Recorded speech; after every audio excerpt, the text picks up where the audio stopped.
And it may seem like I'm throwing an unnecessarily complicated word your way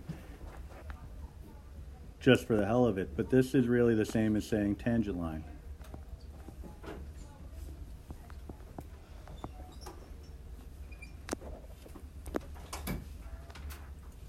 All right, we know how to write the equation of a tangent line. We've talked about it throughout the course. It's come up on every test, for better or for worse. So now we're actually going to do something with it. What's the purpose of these tangent lines? Why are we learning about them? Well, hopefully this evening will flesh that out for you. And you know, even if I didn't tell you that, you look at the picture and you see we have a curve, y equals f of x, and something that looks very much like a line that is touching that curve at exactly one point. So if that's the case, then we can assume that that would be a tangent line, right? And also it says tangent multiple times. All right, so we have this model here. It's a very fancy looking equation, but it's really not that bad also, because if you really dive into what's going on here, we have an a value, and then, so this is some particular constant along the graph corresponding to a. So this is really an x value on the graph.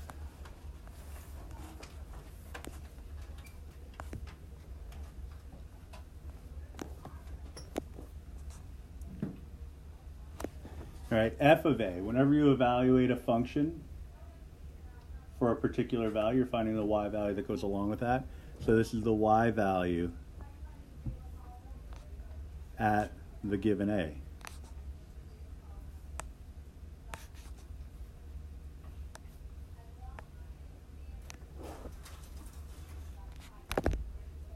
All right, and then the last little ingredient here would be, let's make it purple. Okay. That would be this guy. It's a derivative, f prime of a.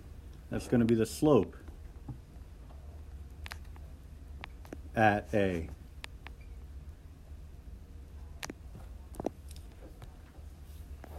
So if you match those ingredients up with the point slope form of a linear function, you see it's very similar.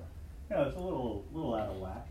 You know, the point slope form would be y equals m times the quantity x minus x sub 1 plus y sub 1. So y equals m times x minus x sub 1 plus y sub 1. This is a tangent line equation.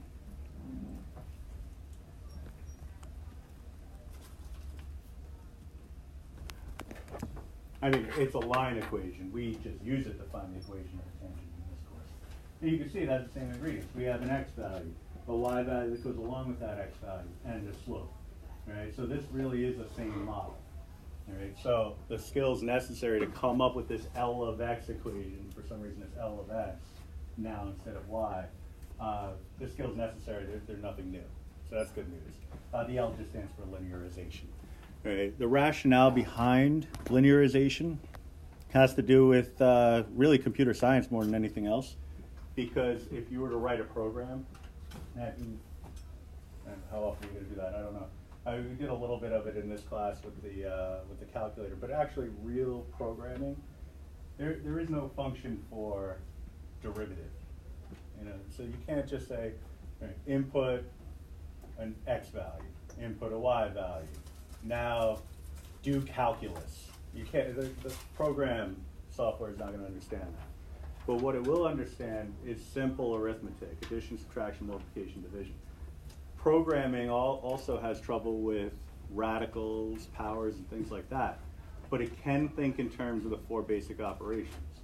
Right? So what this allows technology to do is calculus with simple operations: addition, subtraction, multiplication, division, right? Provided you could give it a slope.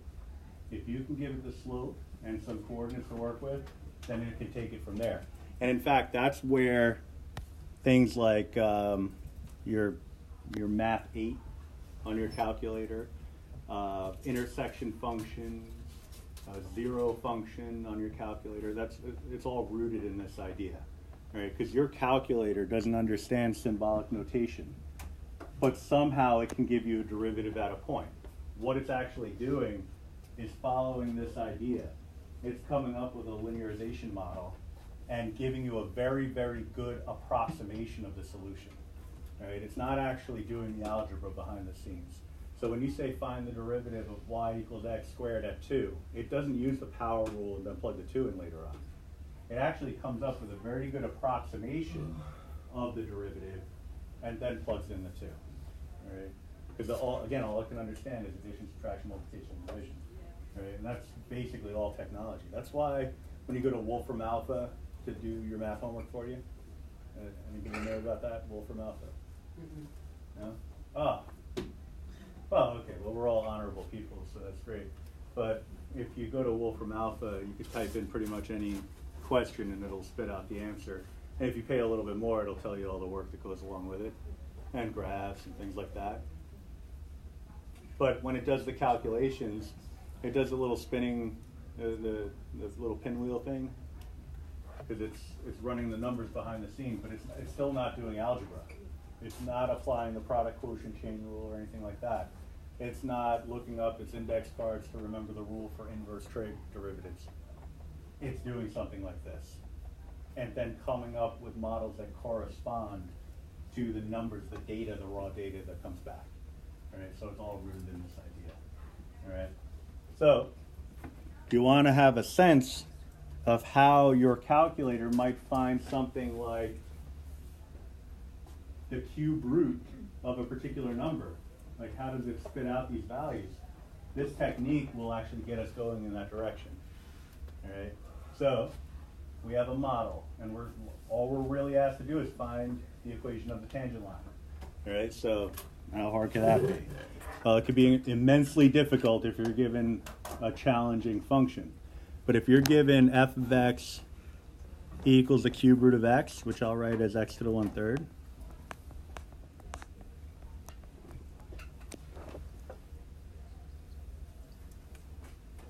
I just need to find the derivative, which would be what? Exactamundo. It's saying to find all of this stuff, the linear approximation model, so all the stuff that goes with that formula at the x value of 8. Right? So when they give you this piece of information, they're telling us that x is equal to some a value. That's our a value. All right, so that 8 is going to take on the role of a. It's like I scribbled it out. Like, that sucks. All right, whatever. Just pretend I highlighted it nicely. All right, so I would need f of 8 and f prime of 8. Now, you can use your calculator, because I've told you this all along. You can use your calculator whenever you want. You can use it to do the work for you. In this case, it sort of defeats the purpose to use your calculator, because this is to give us a sense of how one might go about finding the cube roots of these numbers without just simply typing in the cube root of 25 in our calculator. We're trying to get a sense of how the calculator does the math. All right, so you really want to kind of put yourself in the calculator's shoes. Right, so you are the calculator. All right, on a test, you see, I'm going to say that repeatedly. I'll try to stop myself. It's relevant in every other class. On a mid-unit assessment or an end-unit assessment, that is not a test. A graded assignment on any grade. Are there any quizzes? The little tickets here and there. I mean, I'm not. One thing I don't like being disingenuous. I'm not going to tell you we're going to stay away from unit tests and then give you period-long quizzes. You know, that's not a lot. That's one of my teachers at freshman year. She was like, "Oh, it's only a quiz, you guys." And it was a 100-point quiz, right? Yeah. And the corresponding test was like 20 points. Yeah, I've been there before. I'll never give you a midterm, but then they give you a 300-point test. You know, so anyway,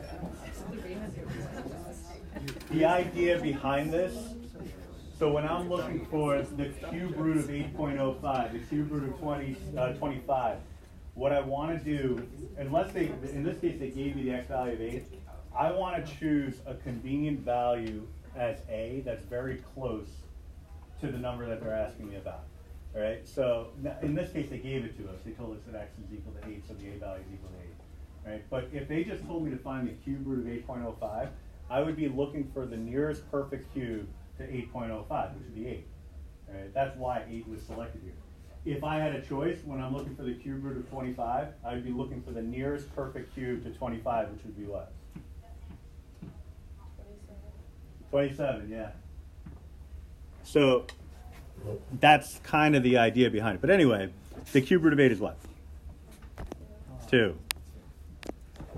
The derivative part can be a little trickier, but these problems are designed for you to be able to come up with the answer without using a calculator. All right, so I'll rewrite it because in this case it's going to be a little bit easier if I rewrite it. 1 over 3 times 8 to the 2/3. If I take 8 and raise it to 2/3, it's the same as taking the cube root of 8 and squaring it, which would be what? 4 times the 3 would give me 12, so 1/12. 1/12.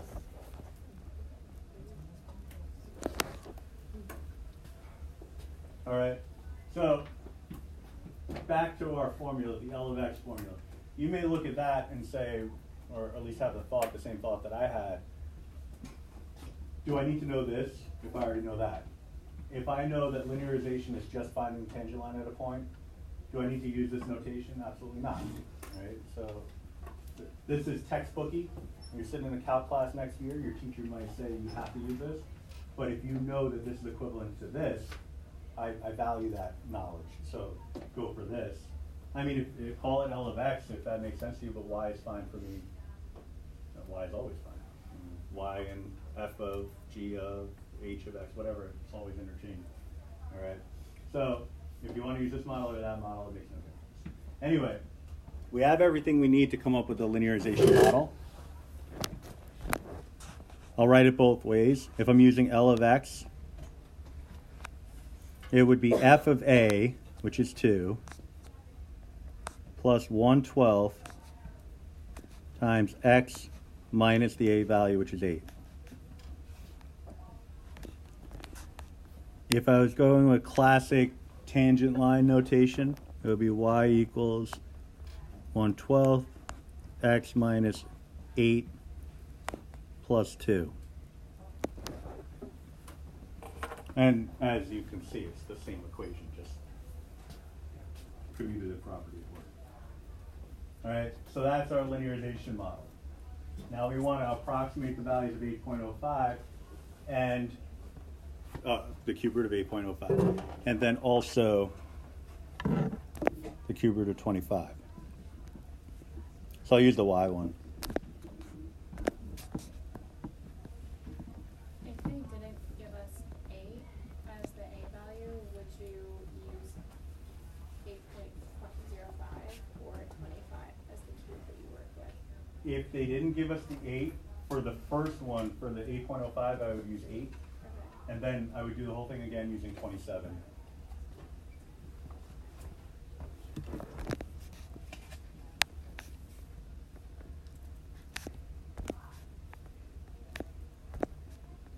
All right, so these are my two calculations.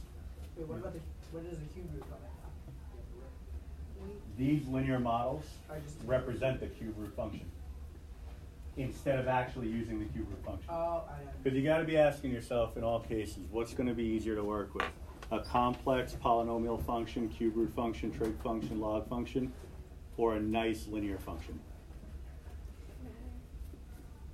I mean, I threw the word nice in there, so obviously it's a linear one. Right? So that's the idea. Right? So we're doing all of this work to replace the complicated function with something much simpler. Right? There are drawbacks that we're going to see in a second, but there are drawbacks that we can work around.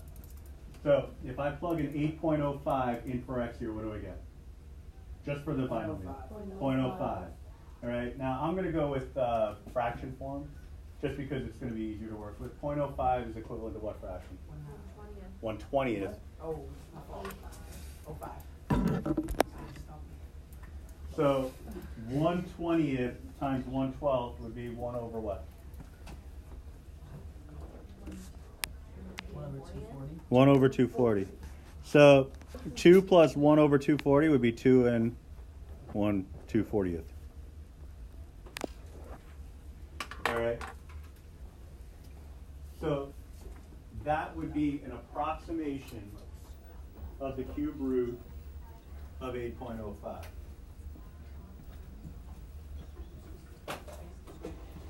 So I could put in my calculator 8.05 as a cube root that.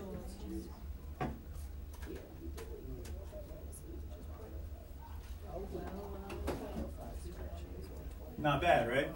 It is not Pretty bad. spot on.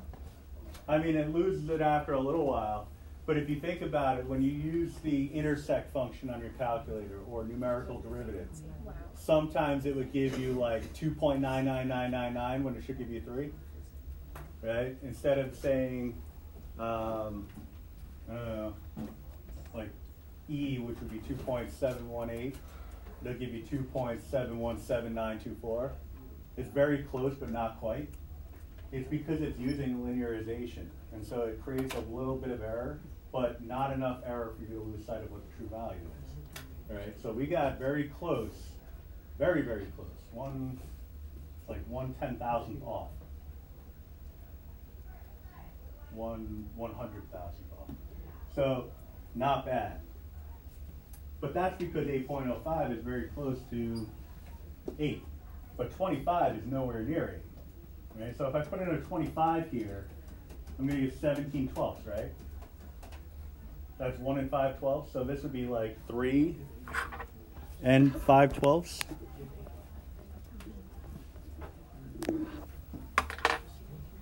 I just fired that off real quick, so I'm not 100%.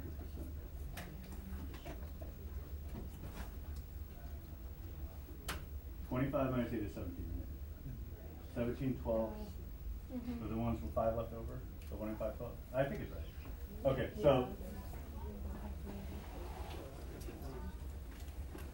so if I were to try to do the cube root of 25, I got 2.92-ish. 3 and 5/12ths, I don't have to put that in to know that it's not close to 2.92. All right, I mean, it's in the neighborhood, I guess, but it's closer to 3.5. All right, so depending on how accurate you have to be with your approximation, this could be a problem. All right, so what we get as a conclusion here is the closer your required value is to the number that you're plugging into your linearization model, the better off you're going to be. The problem is, if you can't evaluate your linearization model or your derivative for that particular number, in this case, it required a perfect cube in order to work out. So I was limited, I had to use a perfect cube. This demonstrates that for the 25, I didn't choose the best perfect cube.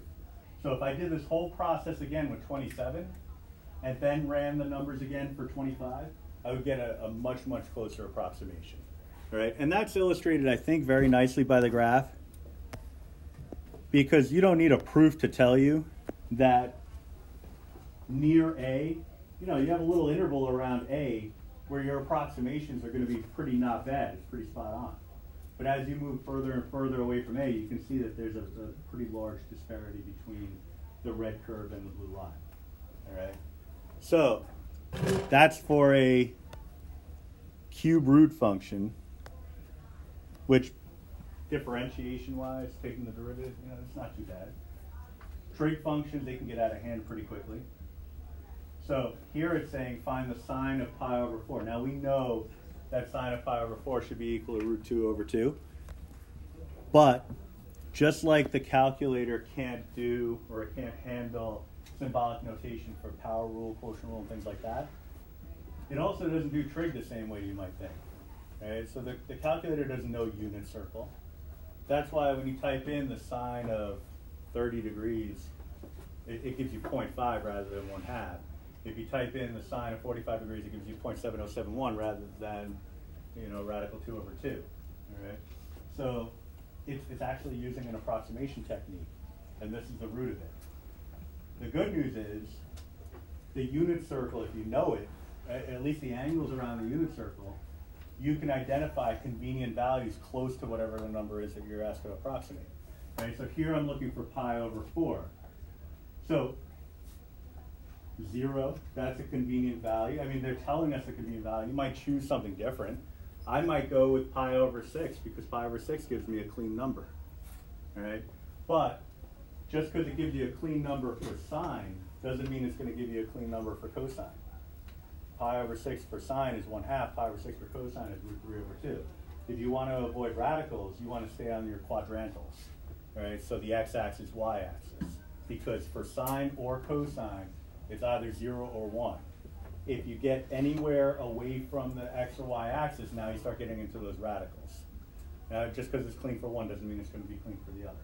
So 0 is a nice one. If they didn't give me that, I might choose it anyway. All right, so follow the model. They're using theta here instead of x, but that's not a big deal. If you want, you change it to an x. Nobody's going to lose any sleep over that. So, but I like making theta, so I'm going to leave it that way.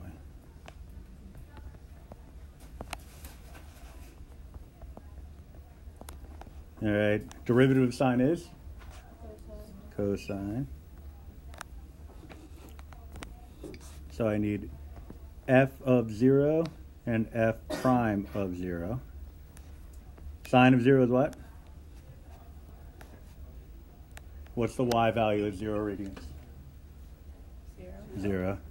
What's the x value at 0 radians? 1.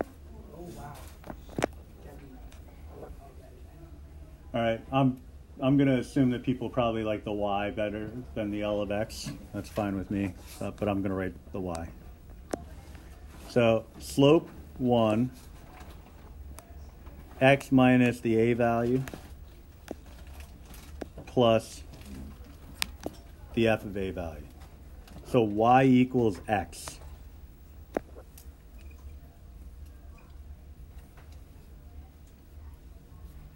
All right, so that's telling us that for the sine function, for values that are close to 0 radians, the x and y values are roughly the same.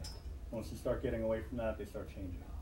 All right, so if I'm asked to find the sine of pi over 4, my approximation method is going to tell me find y of pi over 4, which would be pi over 4. All right. So pi over 4 in decimal form. I mean, I know what it's supposed to be. It's supposed to be radical 2 over 2, which is about 0.7071.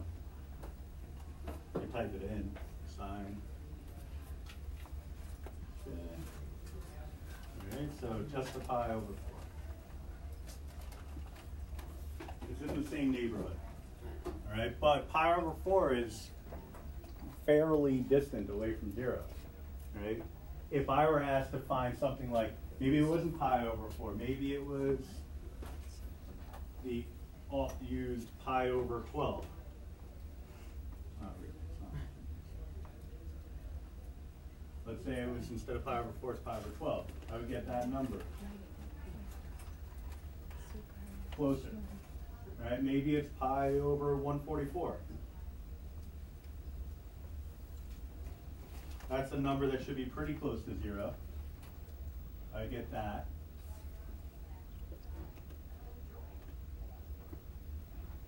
Right? And obviously, if it is 0, then it's perfectly accurate. So shouldn't it be like an approximate sign, not an equal sign? Because it's not actually equal. What is the approximate Oh, value? alright, well, I just saw the equations with equal sign. Oh, up here? No, I'm just saying, in the actual equation, it just says equal to, and it's not the approximate sign? Oh, here. Yeah. Oh, because this is an approximate model, Okay. you can use it in an equal sign. It's representing approximation wholly. Right. So, I mean, they're all good problems, but it's a good exemplar problem, give you a sense of what the story is here. All right, so number 3, find the linear approximation to the function given. Use linear approximation to approximate the values of the two numbers given. Compare the approximated values to the exact value. All right, the comparison part is really just an eyeball kind of thing, where, I mean, there is an actual technique, it's called differentials, that we're gonna talk about Friday, that will allow you to make a determination of the appropriate amount of error that an approximation might have, right? But at this point, it really is just, okay, it's close, okay, not so much, all right? So based on what you've seen in calculator. Linear approximation at z equals 2. That's what we're looking for here. My stylus is missing.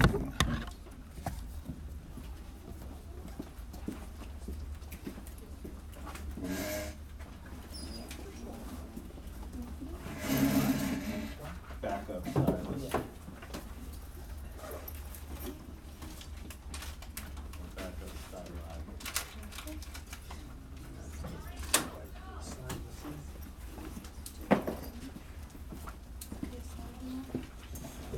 All right. So I'm going to rewrite my g function as g of z is equal to z to the 1/4 power. I'm going to find g prime of z, which is what? It sure is. We're going to evaluate both the original function and the derivative at 2, the given constant, z equals 2. All right, so z to the 1/4, so 2 to the 1/4. Well, the whole point of this is to come up with an approximation, so I'm not going to go to my calculator and find a decimal for that. I'm just going to leave that as is. If you want to write it as the 4th root of 2, that's fine too. But at this point, we're going to leave it as is. All right. Pretty much the same thing is going to happen with the derivative, but before I even get into that, let me just clean it up a little bit. 1/4 z to the 3/4. It's going to make it a little nicer. Now, the way you represent this is entirely up to you. I could write this as 1/4 times 2 to the 3/4. That's evaluating it at 2. Right. The other thing that I could do would be to actually raise the 2 to the 3rd power and write it as a power of 1/4. So I could write it as 1/4 times 2 to the 3/4. Or I can apply the power of 3 to the 2 and write it as 1/4 times 8 to the 1/4. All right. It doesn't really get us anywhere here, so it doesn't matter which way you go. But sometimes, you can't take the 4th root of 2 and get a clean number. But maybe if you were to raise it to the power, you get something that's 4th rootable, in which case you would want to do that. All right. So here it's a luxury. Maybe for some other problem, it'll be a necessity. All right. So we write our linearization model. Again, you could use L of x. You could use y. I like y. It's consistent with the way we've been doing things. Any form of the tangent line equation is perfectly fine. All right. So the L of x model on page 1, it has it written in a different way. But if you just want to default to how you've always written a tangent line equation, that's fine by me. So if that's the case, you would write it as 1/. I'll use the 8 to the 1/4 one. Times x minus 2 plus 2 to the 1/4. All right, again, the whole point behind this is to come up with an answer that represents the approximate value of these two things without using a calculator. All right, so I'm going to pop in. I want to evaluate it for when the x value is equal to 3. You can use z, you can use x. Once you go to your linearization model, it doesn't really matter which one you go with. I'm basically justifying the fact that I accidentally wrote an x. All right. Should have been a z, but in the end, it's not going to matter. All right. So if I want to find the 4th root of 3,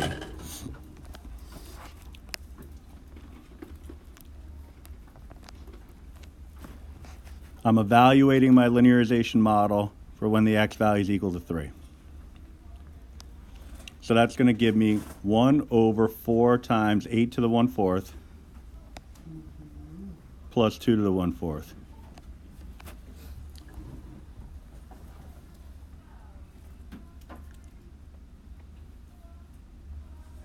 Do we just leave it like that? Yeah. That's exactly how you leave your final answer. So popped in a 3 for the x. That made this a 1.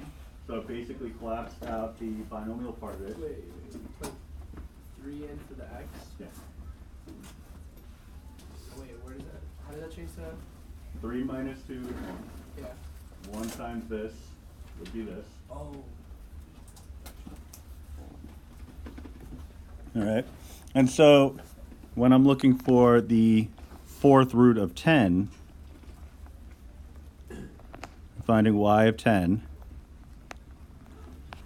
so I'd pop in a 10 for x, which would make it 8 times that nasty looking fraction. So really 8 over 4 times 8 to the 1/4 plus 2 to the 1/4. Yeah, you just put the 8 in parentheses.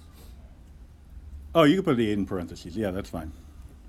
All right, the benefit of doing it this way is if you're required to come up with a simpler answer on an assessment, group or otherwise, you might recognize this as a keep the base and subtract the exponents situation, in which case I'd be looking at 8 to the 3/4 over 4 plus 2 to the 1/4 power. All right, and again, all contingent on what the expectations for the problem are. Simplest form versus just give me an answer. All right, so what we want to do is verify that these are not completely absurd answers. Well, one of them will be more absurd than the other because we're centering it around 2. 3 is pretty close to 2. 10 is not really close to 2 at all. So we're expecting some significant accuracy with the first calculation, but the second one is probably going to be a little off. All right. So first I'll do the 4th root of 3. Right? So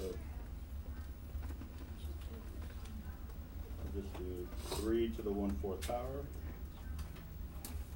So that's the target number. That's what we're looking for. So I'm going to pop in this.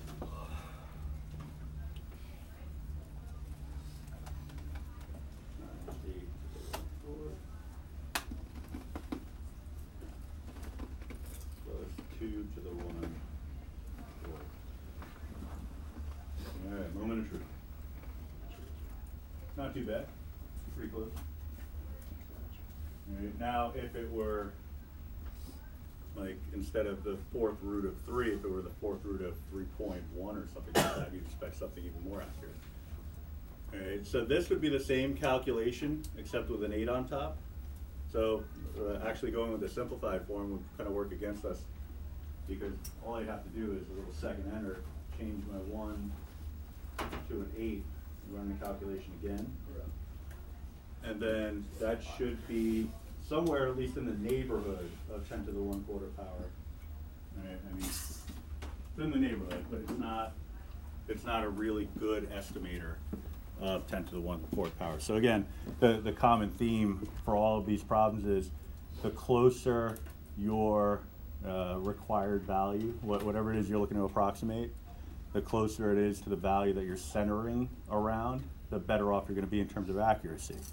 So if I were left to choose what kind of number I would want to work with, 2, well, I wouldn't want to find the 4th root of 2 and center it around 2 because then you just kind of imagine what would happen here. I get this equation, I plug in a 2, and I get a result of 2 to the 1/4. I'm like, well, that was the question, so we didn't really get anything meaningful from that. All right, so I might center it around 1 or something convenient. Maybe center it around 0. If it's a trig problem, I might want to center it around 0, pi over 2, something convenient in terms of the unit circle. Right, so that's when you have a choice. It's nicer when they give you the target value, or the value you're centering it around, but they don't always do that. Right? They is me. So Got to be ready for it. All right, so find the linear approximation of the function f of t equals cosine 2t if t equals 1/2. Use linear approximation to approximate the value of cosine 1, cosine 9. Compare the approximated values to the exact values. The comparison part of this is not overly complicated yet because we haven't learned how to, in a calculus sense, compare numbers. Right? We'll learn about something called differentials later on in the week, and that'll talk a little bit, or I will then talk a little bit more about how to appropriately compare between exact and approximate values. All right. So at this point, it's really you're just eyeballing it. Like when you come up with the approximation for cosine 1 and cosine 9, type it into your calculator, say, okay, that was way off, or that was pretty close. That's all I'm looking for at this point. All right. So first step, we'll write the original function. So I don't know if that qualifies as the first step. The first step, I suppose, should really be finding the derivative of cosine 2t, which is what?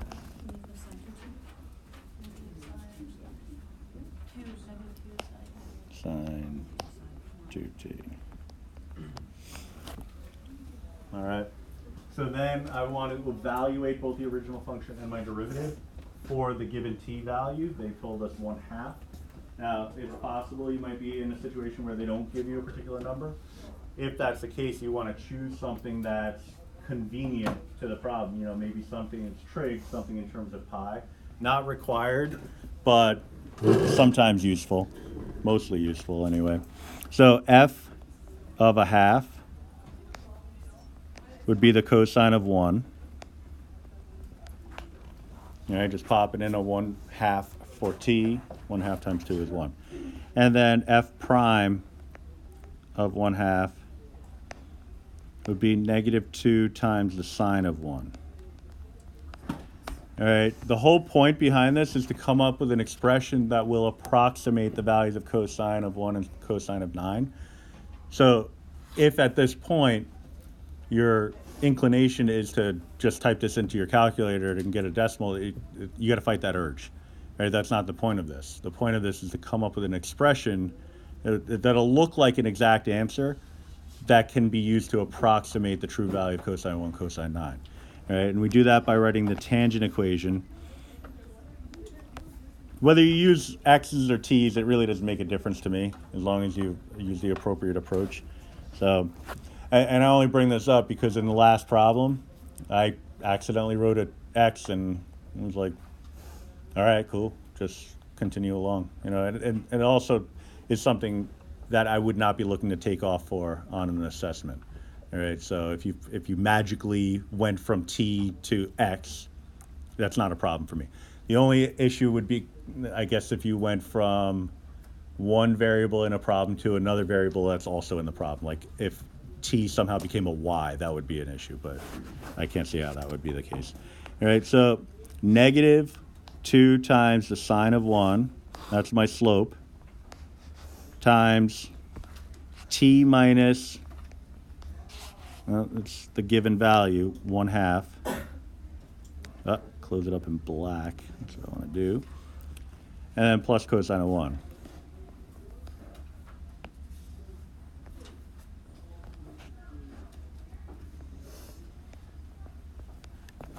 All right.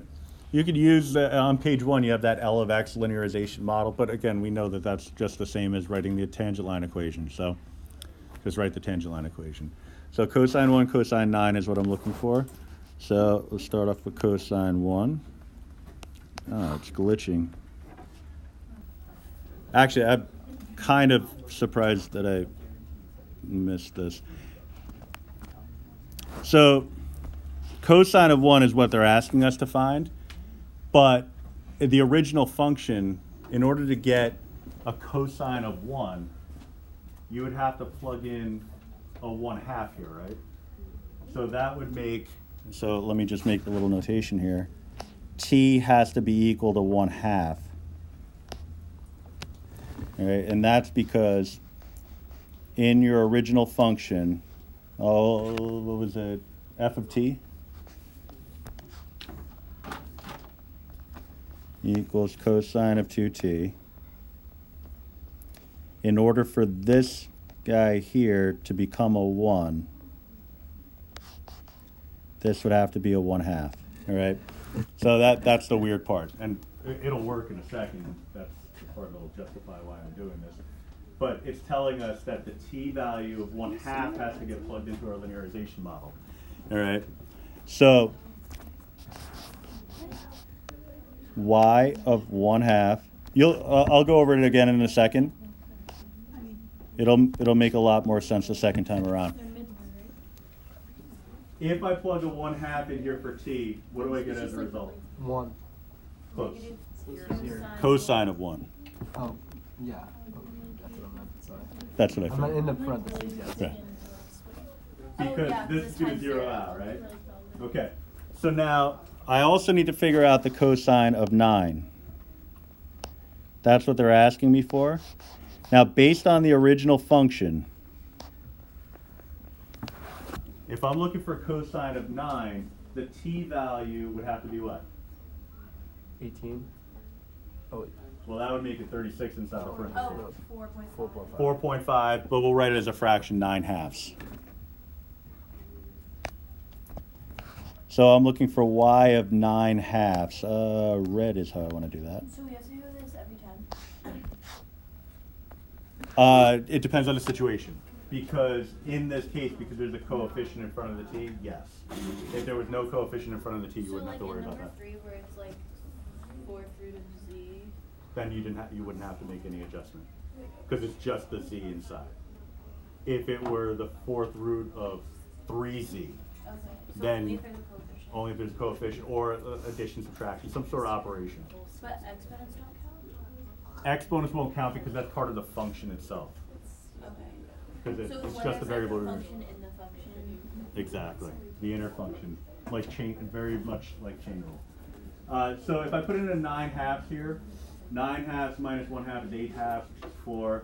So negative 8 sine of 1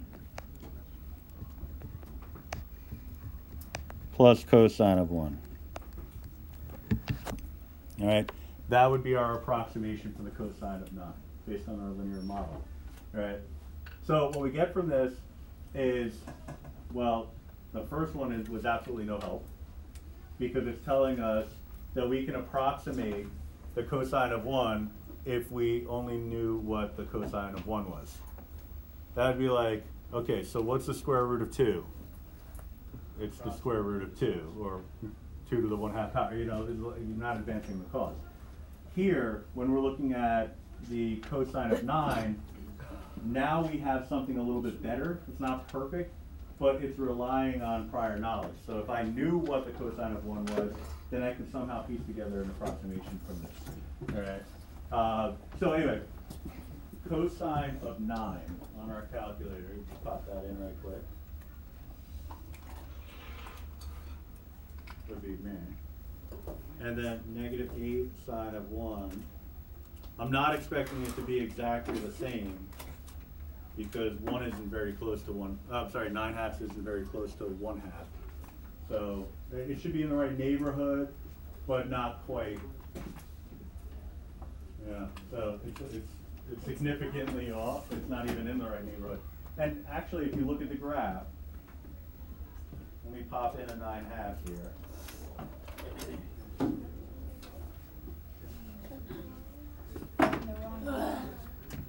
Yeah, it's not even on the right line. It's like it's blinking down here. It's not even on the extension of the tangent line, not even close to it. So visually, it kind of makes sense that it wouldn't be a good approximation.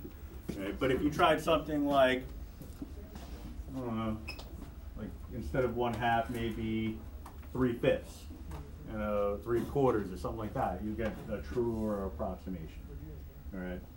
But that's the general idea. The process boils down to derivative, substitution, plug it into your tangent line equation, and then you just have to figure out what you're plugging into that tangent line equation.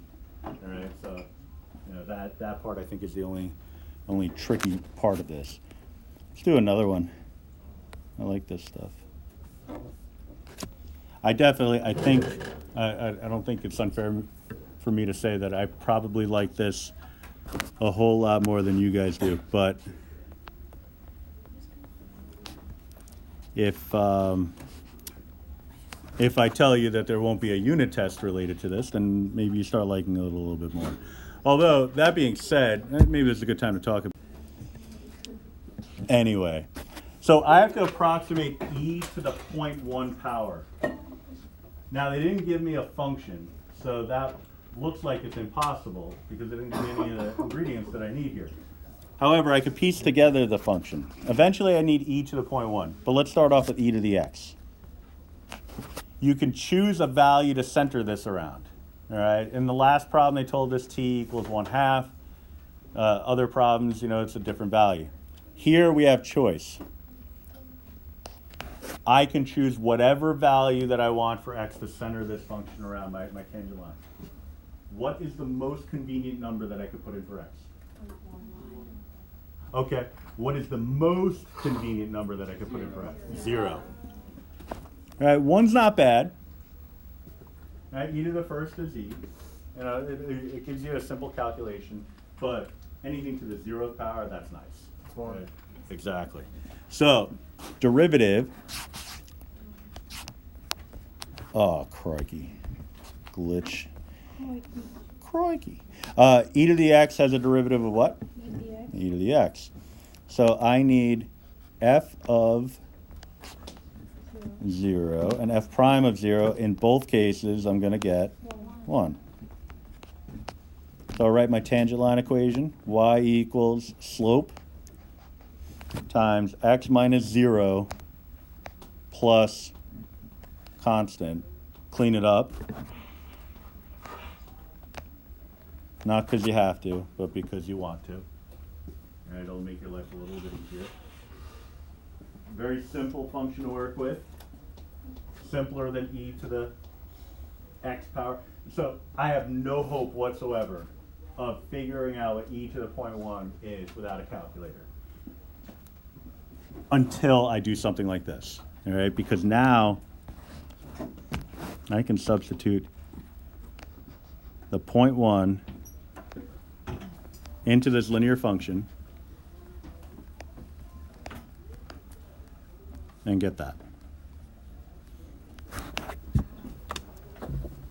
All right, so verify. Should be in the same neighborhood. 0.1 is not too far away from 0, so e would have worked it. Wow. Okay. So just by knowing some simple derivatives, I'm able to come up with an approximation without using a calculator. All right. Computers, programming, just staying in that idea, they can't handle symbolic notation. It's all brute force calculation. And so it would need this information in order to determine what the value of something even as simple as e to the 0.1 power would be. All right. So let's hop over to page 4. So we're using Newton's method to approximate the cube root of 7. Now, if I were using linearization, then it would be a completely different technique. We would come up with a tangent line equation. We'd have to figure out what to center it around. So it would be a little bit more challenging. But fortunately, because we're looking at a Newton's method situation, we have the ability to use the program.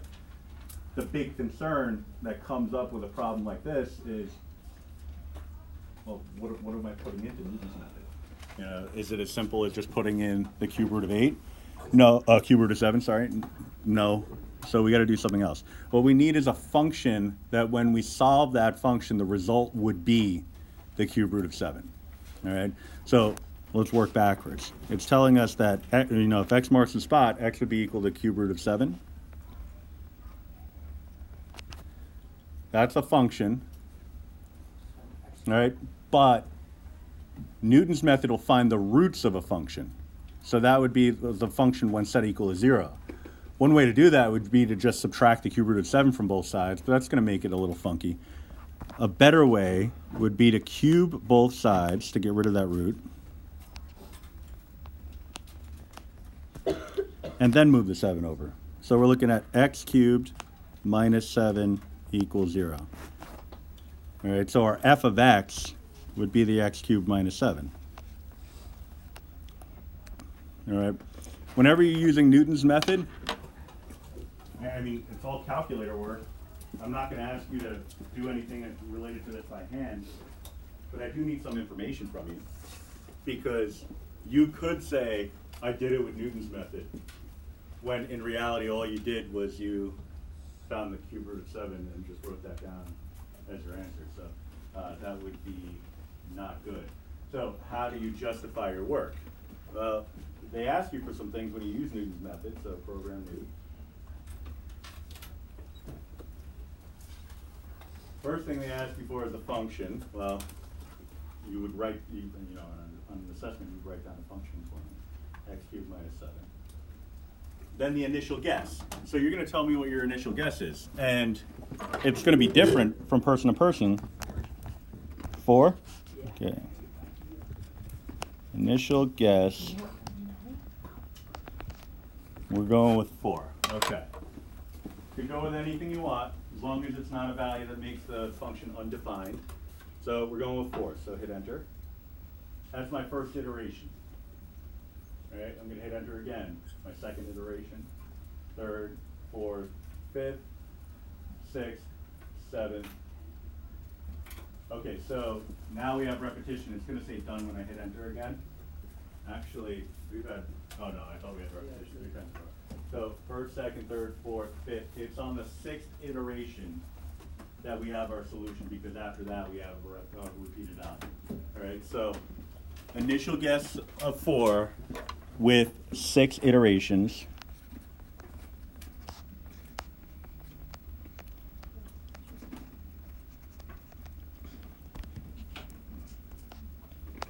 I was going to write x equals. You can, but really the point of the question is to find the cube root of 7. So I'm going to say the cube root of 7 is approximately equal, because it's an irrational number, so it wouldn't be exact, 1.912 931,183. It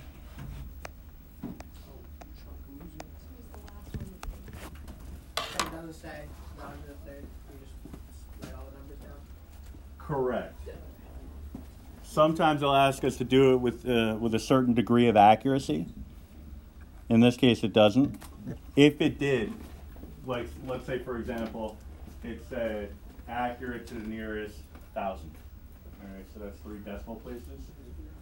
So we would be hitting enter, finding consecutive iterations until there is no change in the 1,000th place. Once you have that, then you round to 3 decimal places and you're good.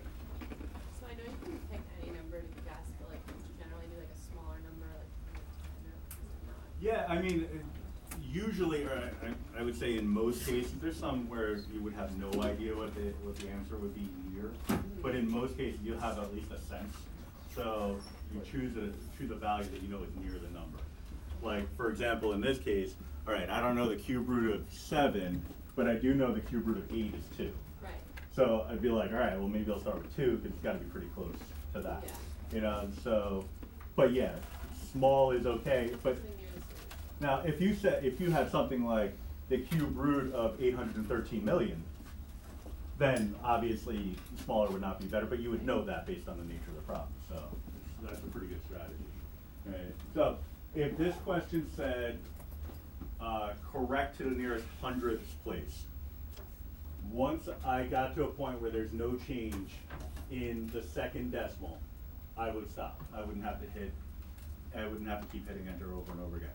The value in that type of question is the idea that there are some types of functions, transcendental functions like trig, log, exponential functions, that, I mean, you could potentially be hitting enter for like half an hour before you settle in on the final answer and get it done.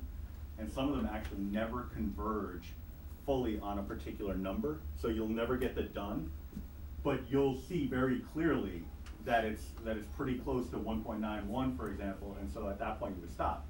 You stop the program by hitting on, right? So if I'm running this program, let's say I have the tangent of x equals 0 is what I'm looking for. Let's see.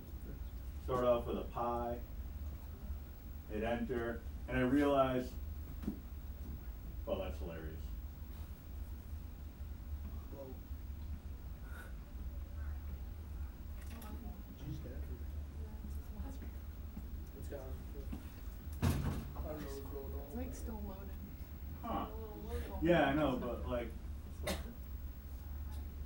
that's just, I wasn't expecting that.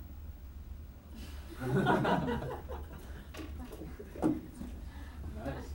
Ah, Hey, you guessed ah. right. Exactly. Wow, that's a really good guess.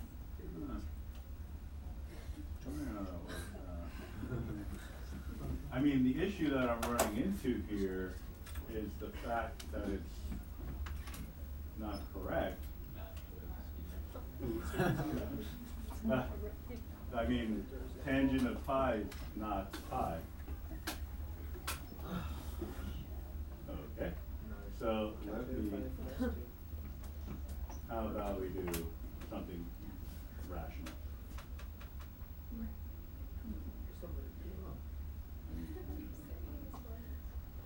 Yeah, I mean, it's like, it's supposed to be that. Yeah, okay, so I chose a terrible example because there's an asymptote at pi over 2, so it can't get past the part that it becomes, yeah. So because of the asymptote, it fails. All right, but you'll discover that. All right, well, that totally destroyed any momentum that I had. But, okay, so let's say that something like that happens where you recognize it as a particular value, like after the first iteration, you're like, oh, this is clearly pi. You would want to stop the program. So let me come up with something a little bit more intelligent.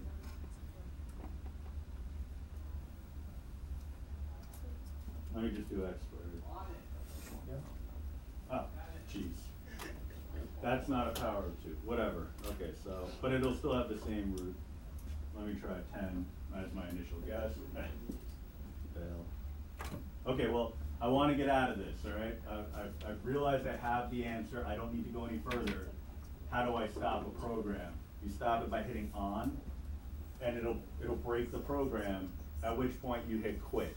If you hit go to, it's going to bring you into the program editor, and that's, as some of you have found out, that's where dangerous things happen, because once you're in a program editor, you can accidentally delete or clear something. You don't want to do that, all right? So quit. It'll say error. There's no error. You just stop the program, okay?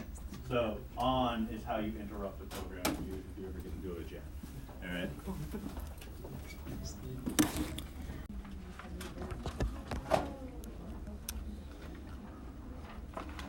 I did that one. Well, I'll do this one.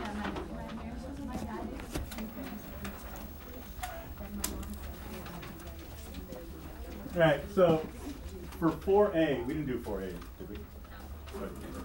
So I'm kind of stealing my own thunder by having the solution to 4b up here, but it's essentially the same idea, because Newton's method, that's the new program, requires a function and an initial guess. The issue here is they didn't give me a function, and they certainly didn't give me an initial guess. So it's like, how does Newton's method apply? Well, the answer to that would be, well, I have to write a function first.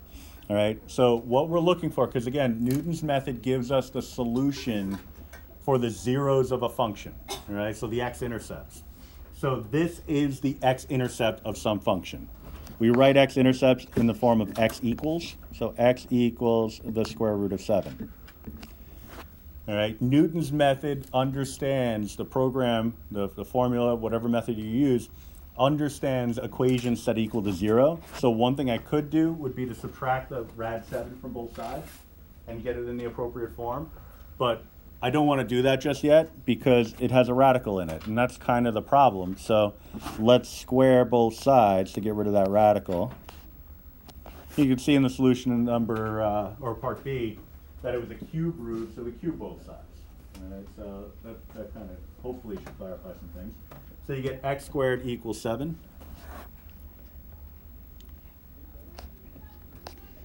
So to get it in the appropriate Newtonian form, subtract the 7 for both sides. I made that sound fancier than it really is. And whatever's on the left-hand side, that function is going to be the f of x that you put into your newt program. All right, so what I need to do is have an initial guess. I need to actually state what my initial guess is. And the number of iterations with blank iterations. All right, the initial guess should come from just general perception, because you should have at least a sense of what the square root of 7 is near, numerically. All right, well, 2 squared is 4, 3 squared is 9, so somewhere between 2 and 3, right? So pick a number in that interval and you'll be good. So I'm going to say 2. If it pulls me to some value that's not between 2 and 3, then I'll know that I just made a bad guess. Right, so newt program, newt function x squared minus 7. Initial guess is, what did I say, 2. So 2.75 is my first iteration, and 2.64-ish is my second iteration, third, fourth, and then I have repetition. And if I hit enter again, it's going to say done. Once you have repetition, the program knows to stop. So I'm going to write just how many iterations it took to get to the first instance of my final answer. So 1, 2, 3, 4 iterations got me where I needed to go. That last one is just a repeated value, so you don't have to include that as an iteration. So with 4 iterations, and what we would say is our final answer, we got to answer the questions being asked. Root 7 is approximately that number. So 2.645 751,311. All right. The only thing you got to be careful about once you get the hang of this is rounding instructions, because sometimes it'll say correct to the nearest 3 decimal places, 5 decimal places, whatever. If that's the case, all you're looking for is enough iterations for it to settle, and if it's looking for the, let's say 2 decimal places, enough iterations for you to be confident that it's not changing from that 4. All right, so once you get down a couple iterations after you see the first 2.64, you know, because it could very well go to 2.65, but it seems to be converging on something in particular, 2.64, and then a whole bunch of decimals after that. Right, so if it said correct to the nearest hundredth, we would say 2.64. Nearest thousandth, we'd say 2.645, or 2.646 actually, because we would actually round it. Oh, so then it would be 2.65. Right, so once you get to the point where there's no more change, then round it appropriately. All right, but we'll do more with that as time goes on. The last type of problem. All right, so solving a system of equations. This is probably the only challenging part to this concept, because, you know, Newton's method, it asks you, what is your function? And then you look at this, if you don't pay attention to this, you're like, well, which function do I put in? The answer is both. So the question would become, how do I put 2 functions into a calculator as one function? Well, if I'm looking for a solution to the system of equations, I'm looking for the intersection. If I'm looking for an intersection, I'm looking for where the 2 functions are equal to one another. F of x and g of x have to be the same. So sine of x has to be equal to the cosine of x. All right, still don't have a single function that I could type into my calculator. Newton's method is really just a way, again, of finding the roots of a function. All right, so that would be where the function is equal to 0. Subtract the cosine from both sides. Sine x minus cosine x would be equal to 0. That's the equation we're looking to solve. This would go in as my f of x. All right, so on the appropriate interval, I would need an initial guess. It doesn't have to be a multiple of pi, like a unit circle number. You just have to pick a number that's in between 0 and pi. So anything from 0 to 3.14. All right, so run your program, sine x minus cosine x. It could also be cosine x minus sine x, depending on how you subtract. Initial guess, I'll go 2. First iteration. Ooh, bouncing all over the place. Second iteration. Third, fourth. 1, 2, 3, 4. It's on the 5th iteration that I get my solution.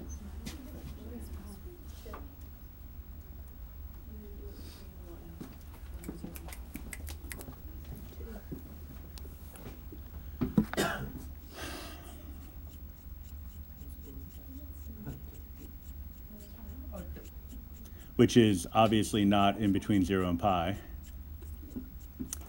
This is a day for this, huh? Wait, what's going on? I was in the wrong mode. Is it in 45. radians or? Yeah, wait, That's what I was. Someone That's go into your what- calculator and change your program? Yeah, if you're in the wrong mode, you get 45, and that's Yeah. great because that's equivalent to pi over 4, which is the correct answer, which is not that. I got dragged to the wrong solution somehow. I got that too, the 10.2. Yeah, that's weird.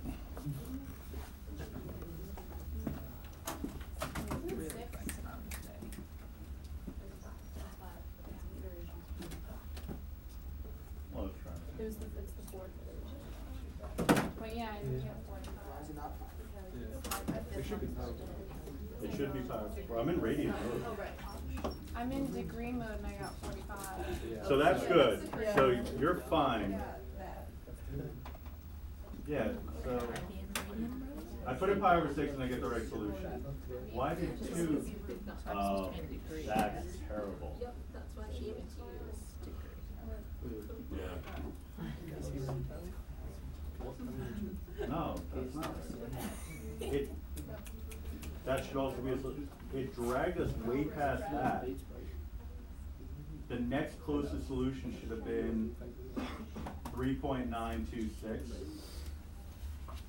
Because that's where sine and cosine are equal to each other. It's third quadrant, 5 pi over 4. Huh. So, let me try 9 pi over 4.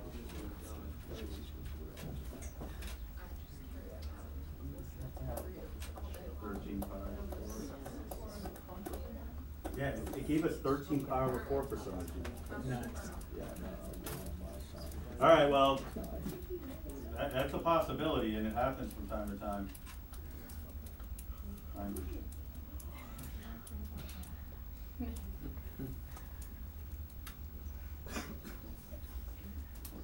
All right, so my first initial guess of 2 is just a bad guess. It took us to 10 point something for whatever reason.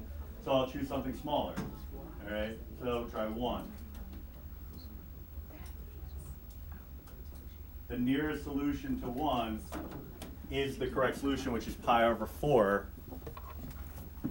So initial guess of 1 with 3 iterations.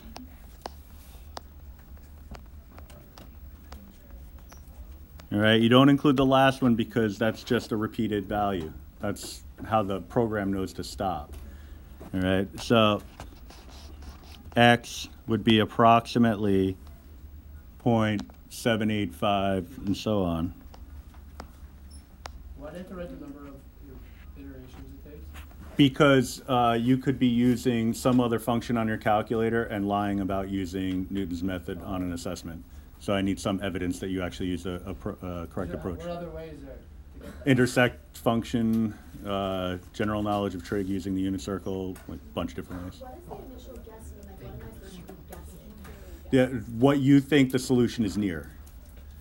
And sometimes it is just completely that. Sometimes it's just a total shot in the dark. So I tried 2, and it took me way off the beaten path.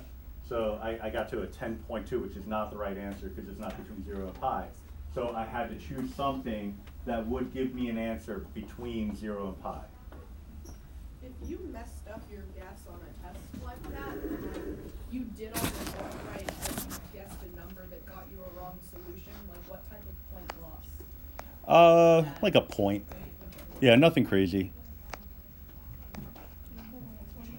I mean, because in the end, you will be settling on a correct solution. It just won't be in the appropriate domain. So it's kind of like going back to algebra 2.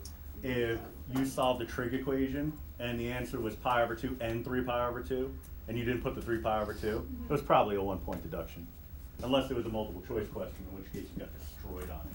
So you really can only avoid that by like trying different solutions. Yeah. And then staring at it awkwardly like I did. That's the fun part. I mean, you need to have that blank look on your face as you're trying to ponder what the hell just went wrong. That's part of the fun, all right? So, but, you know, it's still, hopefully, I mean, I don't know how much you like this technique, but you gotta like it better than actually solving the equation. Yeah. That's gotta be something. I mean, you may know other techniques on your calculator that'll get this answer for you, but I can show you one right now. It's pretty cool. At least you could have a way of checking your work, because you might have looked at that 10.2, and this is a serious consideration. You might have looked at that 10.2 and even in this moment be like, I don't know what was wrong with that number. Why is that 10.2 a problem?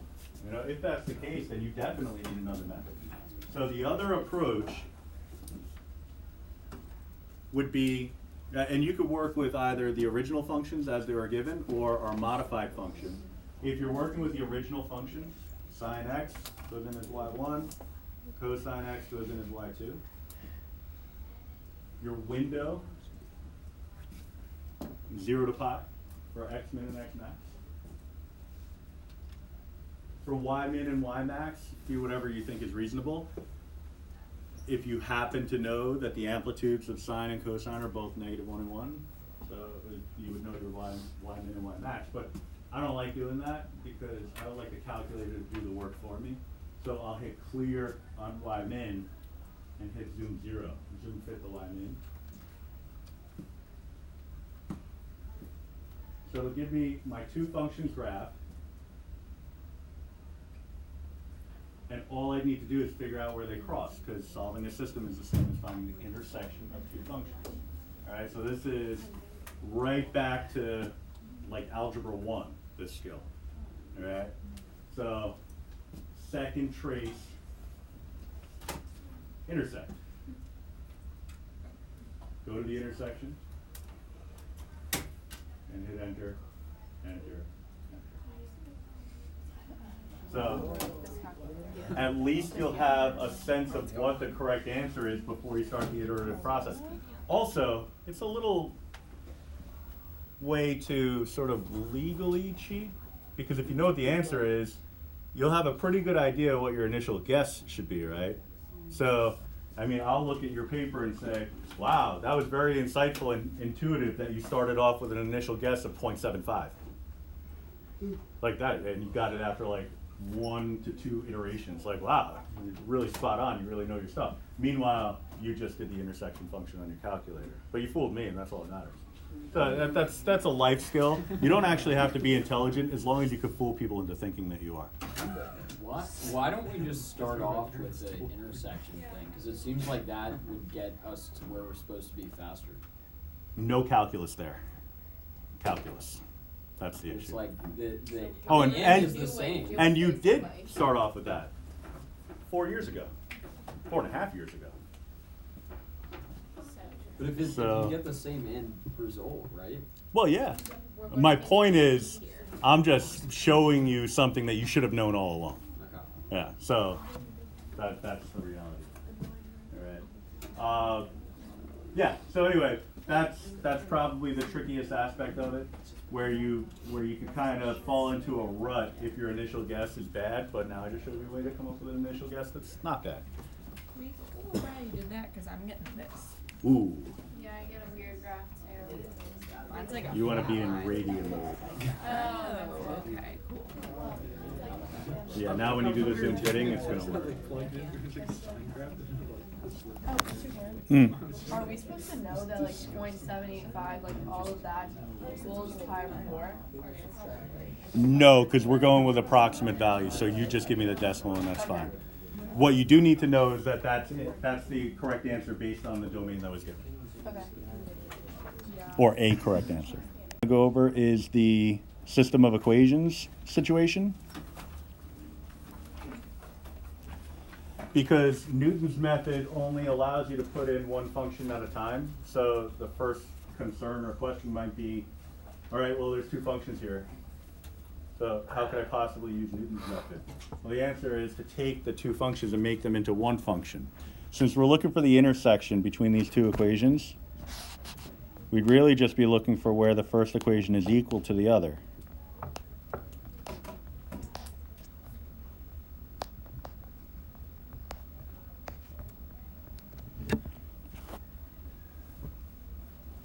All right, and since Newton's method has given us the zeros, all I would need to do is move the right side to the left or the left to the right, it doesn't make a difference, and then pop that in as my function. Of the opinion that if you're using the calculator, you should let it do as much work as possible. So I'm not going to simplify. I'm not going to combine terms. I'm just going to type this into my calculator. Now, in some cases, you might look at it and say, well, I can type in less stuff and make my life a little easier if I simplify a little bit. But I can counter that with, okay, cool, but what if you screw it up? And then you counter it with, okay, well, what if I forget the parentheses? And we can do that all day long. You know, the bottom line is, yeah, there's a potential that you might mess something up, but I think if you do it this way, you're less likely to screw something up. All right, and that's my 2 cents on that. All right, so program Newt. And then negative x squared. Watch me screw this up now, after all of that.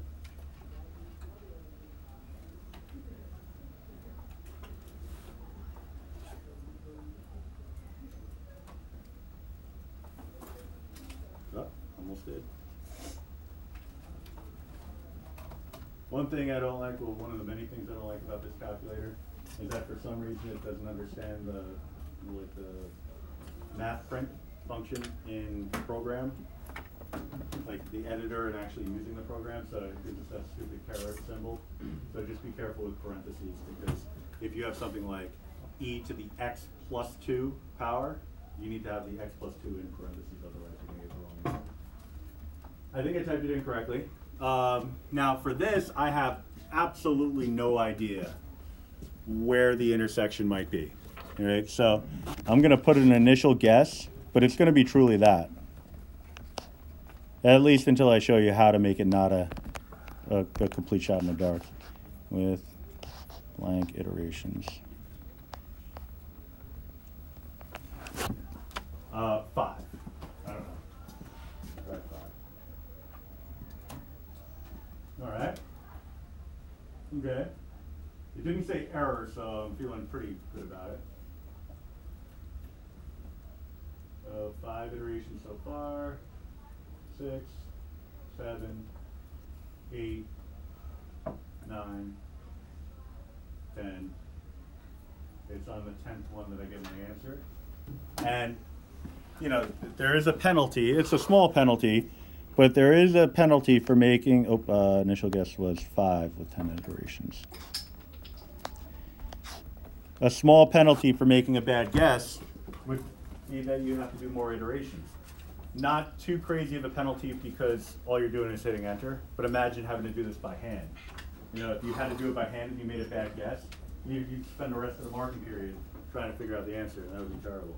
Right? Now, how can we make a good guess? The answer to that is take a look at the picture. And also, taking a look at the picture is an important idea, because what if there's more than one solution? I mean, I just got one of them, but maybe there's like 5 solutions, and I only got one of them. Am I willing to settle for 1/5 of the credit?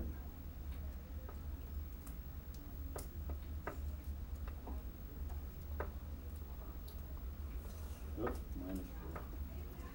So, do a quick zoom 6, see what's going on.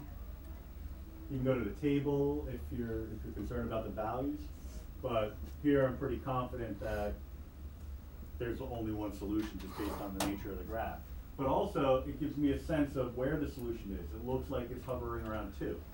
So a good initial guess would be 2, and then it would require less iterations to get to the final answer. All right, so taking a quick look at the picture. Weird line. That is a funky looking graph. But yeah, taking a quick look at the picture could make all the difference. All right. Okay.